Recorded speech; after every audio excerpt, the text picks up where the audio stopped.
আসসালামু আলাইকুম, welcome back to my channel. আজকে আমি আপনাদের তৈরি করে দেখাবো কনডেন্স মিল্ক। এখন কিন্তু শীতের সময় কনডেন্স মিল্কটা কিন্তু আমার খুব দরকারে আসে, কারণ আমি পিঠাটা খুব পছন্দ করি। এর জন্য আমি কনডেন্স মিল্কটা ইউজ করি। তাই আমি আজকে আপনাদের সাথে এই রেসিপিটা শেয়ার করব মাত্র 2 কাপ দুধ দিয়ে। কনডেন্স মিল্কটা তৈরি করার জন্য আমি পাত্রে নিয়ে নেব 2 কাপ পরিমাণ দুধ। আর এখানে আমি 2 কাপ দুধের জন্য দিয়ে দেব 1 কাপ পরিমাণ চিনি। যদি আপনারা মিষ্টি গাঢ় খেতে চান তাহলে চিনির পরিমাণটা বাড়িয়ে দিতে পারেন। আমি এটাকে খুব ভালোভাবে নেড়েচেড়ে বলক আসা পর্যন্ত অপেক্ষা করব।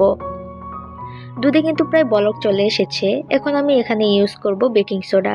আর বেকিং সোডা ইউজ করার কারণ আমি আপনাদেরকে পরে বলে দেব। এটা ইউজ করার একটা কিন্তু কারণ রয়েছে। আপনারা চাইলে অবশ্যই এটা স্কিপ করতেও পারেন। দেখুন প্রায় ঘন হয়ে এসেছে। আমি একটি চামচ দিয়ে নেড়েচেড়ে দেখছি কতটা ঘন হয়ে এসেছে। এটা কিন্তু কনডেন্স মিল্কে এখনো পরিণত হয়নি, আরও কিছুক্ষণ জাল করতে হবে। কিন্তু কখনোই নাড়াচাড়া থামানো যাবে না। নাড়াচাড়া থামিয়ে দিলে পারে হয়তো নিচে লেগে যেতে পারে, নয় উপরে সর পড়ে যেতে পারে। দেখুন প্রায় অনেকটা ঘন হয়ে এসেছে।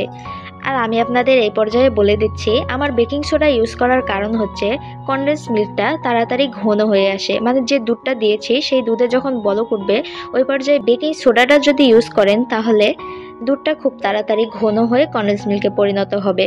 তাই আমি ওখানে বেকিং সোডা ইউজ করেছি। অবশ্য আপনারা চাইলে এটা স্কিপ করতে পারেন, নো প্রবলেম। দেখুন অনেকটা কিন্তু গাঢ় হয়ে এসেছে। আমরা আর কিছুক্ষণ জাল করে নিয়ে এটাকে একটি বাটিতে সংরক্ষণ করব। এটা কিন্তু ঠান্ডা হয়ে গিয়েছে। দেখুন কতটা গাঢ় হয়েছে। এখন এটা আমি একটি বাটিতে ঢেলে ফ্রিজে সংরক্ষণ করব।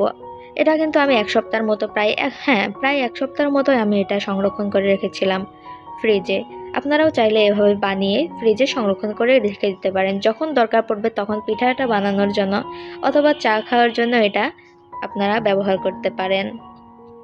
দেখুন কত সুন্দর রেসিপি কনডেন্স মিল্ক। এটা কিন্তু বাজারের থেকে কোনো অংশে কম ছিল না। এটা কিন্তু বাসায় আপনারা ট্রাই করে দেখতে পারেন। যদি ভিডিওটি ভালো লেগে থাকে তাহলে অবশ্যই লাইক করতে ভুলবেন না। আর এরকম নতুন নতুন ভিডিও পেতে আমার চ্যানেলটাকে অবশ্যই সাবস্ক্রাইব করবেন। আল্লাহ হাফেজ।